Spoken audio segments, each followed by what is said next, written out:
ഞണ്ട് റോസ്റ്റ് വൃത്തിയാക്കി മഞ്ഞൾപ്പൊടി ഉപ്പും ചേർത്ത് വെച്ചത്, മല്ലിപ്പൊടി, മുളക് പൊടി, ഗരം മസാല ലേശം വേണം,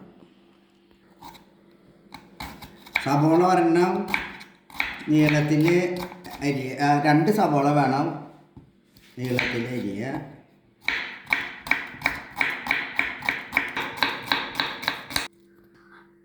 പച്ചമുളക് 2 എണ്ണം,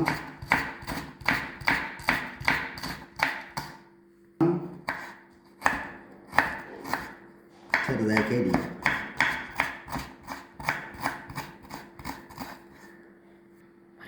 തക്കാളി 2 എണ്ണം,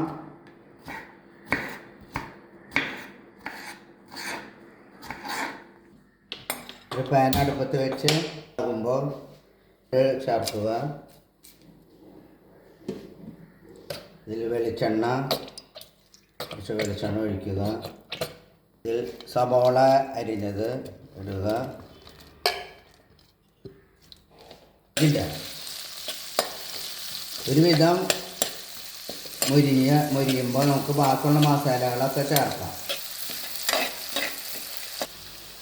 മല്ലിപ്പൊടി 2 ടേബിൾ സ്പൂൺ ഇടണം, നിറച്ച് 2 ടേബിൾ സ്പൂൺ നിറച്ച് വേണം.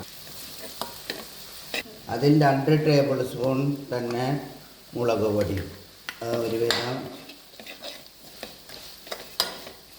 യോജിപ്പിച്ചതിന് ശേഷം കുറച്ച് 1 ടീസ്പൂൺ മസാലപ്പൊടി, ഗരം മസാല ചേർക്കുക. ഇഞ്ചി പച്ചമുളക് ഇതിൽ ചേർക്കുക, അതും കൂടെ ഇതിലേക്ക് ഇളക്കുക.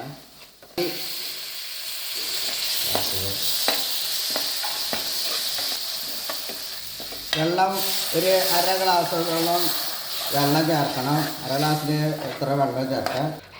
1 ഗ്ലാസ് വെള്ളം മൊത്തം വേണം ഇതിൽ. അത് കഴിഞ്ഞിട്ട് നമ്മളിലെ ഞണ്ട് ഇതിൽ ചേർത്തിട്ട് ഇളക്കുക. ഇതൊരു ഫുള്ളിലിട്ടിട്ട് ഒരു 5 മിനിറ്റ്, അത് കഴിഞ്ഞ് സ്ലോ ഇട്ടിട്ട് ഒരു 5 മിനിറ്റ്, അതൊരു 10 മിനിറ്റ് റോസ്റ്റ് ചെയ്യണം. വെള്ളം ഇടയ്ക്ക് ഇല്ലെങ്കിൽ കുറച്ച് ഒഴിക്കണം. നല്ലതുപോലെ ഒരു വിധം വറ്റിയതിന് ശേഷം കുറച്ച് മതി, ഒരു സ്വല്പം ചെറുനാരങ്ങ നീര് അങ്ങനെ ഒഴിക്കുക. തയ്യാറായി കഴിഞ്ഞിട്ടുണ്ട്.